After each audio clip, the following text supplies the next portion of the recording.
అక్కడ ఆ పార్టీ గెలిచి 2 దశాబ్దాలపైనే అయింది. నిజాయితీగా చెప్పాలంటే అసలు ఆ పార్టీ క్యాడర్ గెలుపంటేనే మర్చిపోయారట. అలాంటి చోట పార్టీని బలోపేతం చేసేలా కలిసి కష్టపడాల్సిన ఆ నేతలు వర్గపోరుతో రచ్చకెక్కుతున్నారు. ఆలూరు టీడీపీలో వర్గపోరుతో ఆగమాగమవుతుందట.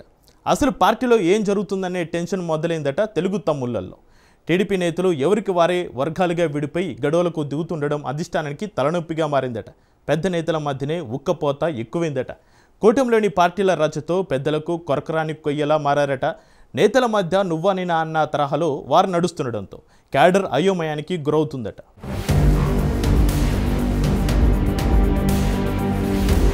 కూటమి పార్టీల్లో వర్గపోరు మొదలైందా? టీడీపీ, జనసేన, బీజేపీ నాయకుల మధ్య సమన్వయం కొరవడిందా? నియోజకవర్గాల్లో వర్గపోరుతో క్యాడర్ పక్క పార్టీల వైపు చూస్తుందా అంటే అవుననే సమాధానం వినిపిస్తుంది. ఒక ఊరిలో 2 కత్తులు ఇమడవు అనే సామెత ఉంది.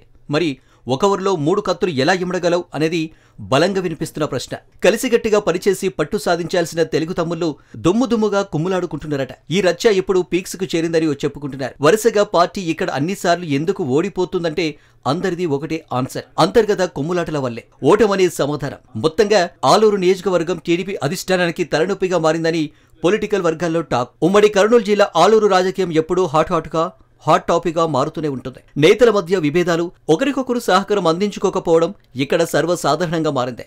వాస్తవానికి ఆలూరు టీడీపీ రాజకీయం ఎప్పుడు భిన్నంగానే ఉంటుంది. ఆలూరు నియోజకవర్గంలో కూటమి పార్టీలో వర్గ విభేదాలు పతాక స్థాయికి చేరుకున్నాయి. కూటమిలో కొమ్ములాట మొదలైంది. ఆది నుంచి వర్గ విభేదాలతో కూటమి పార్టీ ఈ సీటును కోల్పోయింది. టీడీపీ వీరభద్ర గౌడ్కు టికెట్ కేటాయించడంతో సొంత పార్టీ వారే సహకరించకపోవడంతో ఆలూరులో వైసీపీ అభ్యర్థి వీరూపాక్షి గెలవడం జరిగింది. నియోజకవర్గంలో ఓటమి పాలైన టీడీపీ నాయకుల్లో మాత్రం అంతకంతకు అసంతృప్తి పెరిగిపోతుంది. ఇటీవల టీడీపీ అధినాయకత్వం నియోజకవర్గ ఇన్ఛార్జి వీరభద్ర గౌడ్ను కాదని వైకుంఠం జ్యోతికి ఇన్ఛార్జి బాధ్యతలు అప్పగించింది. దీంతో గౌడ్ వర్గంలో అసంతృప్తి మొదలైంది. ఇన్ఛార్జి మార్పు చేయడంతో టీడీపీలో నువ్వా నేనా అన్న తరహాలో వారు మొదలైంది. ఒకవైపు అధిష్టానం నుండి అక్షింతలు పడుతున్నా వీరి తీరు మారలేదు. ఇదిలా ఉంటే ఆలూరులో గుమ్మనూరు వర్గంలో అసంతృప్తి జ్వాలలు పార్టీ మారేంతగా దారితీశాయి. బీజేపీ రాష్ట్ర అధ్యక్షుడు మాధవ్ సమక్షంలో గుమ్మనూరు జయరాం సోదరులు బీజేపీ కండువా కప్పుకున్నారు.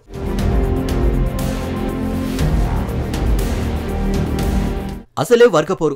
ఎవరికి వారు పెట్టిన సొంత కుంపటే కొంప ముంచిందన్న వాదన బలంగా వినిపిస్తూనే ఉంది. ఆలూరు నియోజకవర్గంలో పలు మార్పులతో కార్యకర్తలు, నాయకులు అయోమయానికి గురవుతున్నారు. తాజాగా నియోజకవర్గంలో కీలకంగా ఉన్న గుమ్మనూరు వర్గీయులు కాశీయాబాట పట్టడం చర్చనీయాంశంగా మారింది. ఆలూరు మార్కెట్ యార్డ్ చైర్మన్ గా గతంలో పనిచేసిన గుమ్మనూరు నారాయణ పార్టీని వీడేందుకు సిద్ధం కావడం తెదేపా వర్గాలను అయోమయానికి గురి చేస్తుంది. గుంతకల్ ఎమ్మెల్యే, మాజీ మంత్రి గుమ్మనూరు జయరాంకు గుమ్మనూరు నారాయణ వరుసకు సోదరుడవుతారు. ఇద్దరు సొంత అన్నదమ్ముల్లానే ఆలూరు నియోజకవర్గంలో రాజకీయాలపై పట్టు సాధించారు. నాటి మంత్రి గుమ్మనూరుకు నారాయణ అన్ని తానే నడిపించేవారు. దీంతో పాటు వాల్మీకి సామాజిక వర్గంలో గట్టిపట్టున్న నేతగా గుర్తింపు పొందారు.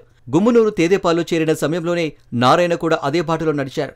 గుమ్మనూరు గుంతకల్లు ఎమ్మెల్యేగా గెలవడంతో ఆలూరు నియోజకవర్గంలోని నారాయణ, ఆయన అనుచరులు దిక్కుతోచని స్థితిలో పడ్డారు. అసెంబ్లీ ఎన్నికల ముందు వరకు నియోజకవర్గంలో అన్ని తామై వ్యవహరించి చక్రం తిప్పిన వారు ప్రస్తుతం ఆలూరు రాజకీయాల్లో జోక్యం చేసుకోలేని పరిస్థితి నెలకొంది. కొంతకాలం కిందటి వరకు నియోజకవర్గ ఇన్ఛార్జిగా ఉన్న వీరభద్ర గౌడ్తో నారాయణ ఓకింత స్నేహంగా మెలిగిన ఆయన మాట పెద్దగా చెల్లుబాటు అయ్యేది కాదు.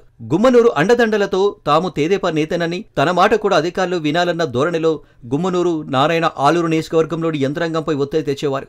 అయితే నియోజకవర్గ ఇన్ఛార్జి మాటే వినాలని అధిష్టానం ఆదేశించడంతో నారాయణ మాట చెల్లుబాటు కాలేదు. ఇటీవలే వైకుంఠం జ్యోతిని నియోజకవర్గ ఇన్ఛార్జిగా బాధ్యతలు స్వీకరించారు. ఆమె భర్త వైకుంఠం శివప్రసాద్కు గుమ్మనూరు నారాయణకు పొసగడం లేదు. ఫలితంగా నియోజకవర్గంలో గుమ్మనూరు నారాయణ రాజకీయంగా ఎలాంటి పనులు చేసుకోలేని పరిస్థితి తలెత్తింది. దీంతో నారాయణ బీజేపీలోకి వెళ్లాలని నిర్ణయించుకున్నారని ప్రచారం జోరుగా సాగుతోంది. అందులో భాగంగా తొలుత ఆయన భార్యను బీజేపీలోకి పంపారు. త్వరలో ఆయన కూడా పార్టీని అధికారికంగా వీడారు.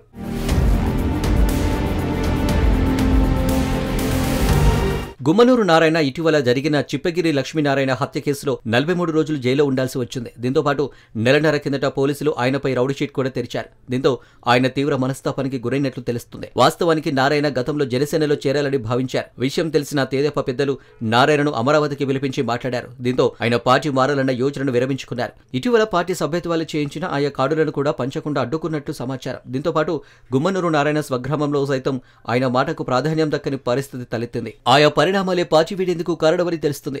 ఆలూరు, చిప్పగిరి మండలాలకు చెందిన కొందరు గ్రామ సర్పంచుల భర్తలు సైతం వారితో పాటు రాష్ట్ర బీజేపీ అధ్యక్షుడు మాధవ్ సమక్షంలో పార్టీలో చేరారు. మొత్తానికి ఆలూరు టీడీపీలో వర్గపోరు అధిష్టానానికి సవాల్గా మారినట్లు టాక్ నడుస్తుంది. మరోవైపు నేతల వర్గపోరుతో కార్యకర్తలు సతమతమవుతున్నారు. ఇన్ని సమస్యల మధ్య ఆలూరు టీడీపీని అధిష్టానం ఏ రకంగా గాడిలో పెడుతుందోననే ఉత్కంఠ నెలకొంది.